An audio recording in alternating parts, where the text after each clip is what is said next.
can turn back now or learn the stuff they don't want you to know. Hello, welcome to the show. I'm Ben. And I'm Matt. And this is the stuff they don't want you to know.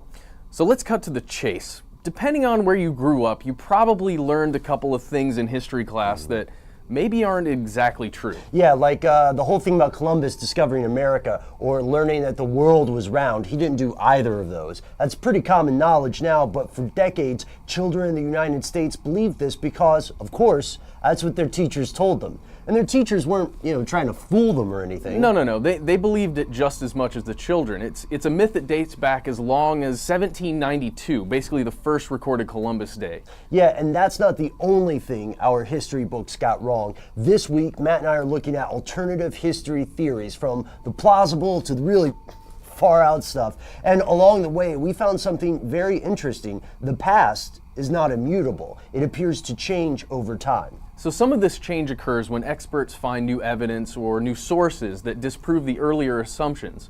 And also part of it comes when someone decides that they just don't like the existing version of history. And it's not always a malevolent thing. Sometimes we just romanticize the past. Just think in your head about Abraham Lincoln. Oh yeah, he's a great president. He's the president responsible for ending slavery, right? But he wasn't exactly some high-principled abolitionist, not always. Yeah, in fact, he said, and this is a quote, "If I could save the Union without freeing any slave, I would do it. And if I could save it by freeing all of the slaves, I would do it. And if I could save it by freeing some and leaving others alone, I would also do that." Not exactly the ringing cry of freedom that most of us expected to hear, huh, Matt? And let's not forget that slavery, as a practice at least, continued on well after the Emancipation Proclamation. Oh, I've got another one. The Pledge of Allegiance, right? In some parts of the United States, it was pretty common for kids to stand and recite a pledge every morning.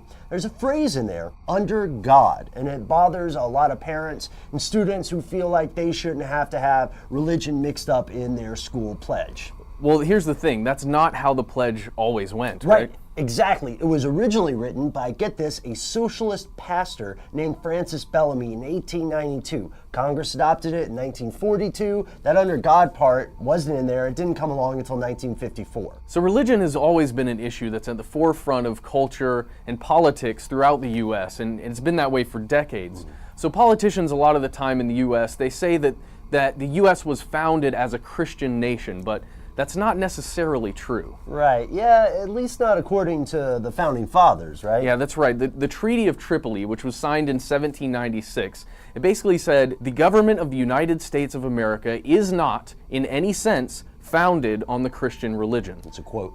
And let's not even get into the weird personal lives and beliefs and even conspiracy theories behind the founding fathers, because there's a lot of them. Yeah, that's a story for another day. But we're not done with history's cover-ups, mysteries, outright lies, and strange hypotheses yet. Stay tuned for our upcoming video on the riddle of the Sphinx. How old is it exactly, right? Well, in the meantime, let us know your nominations for the biggest lies that you learned in history, or the cover-ups.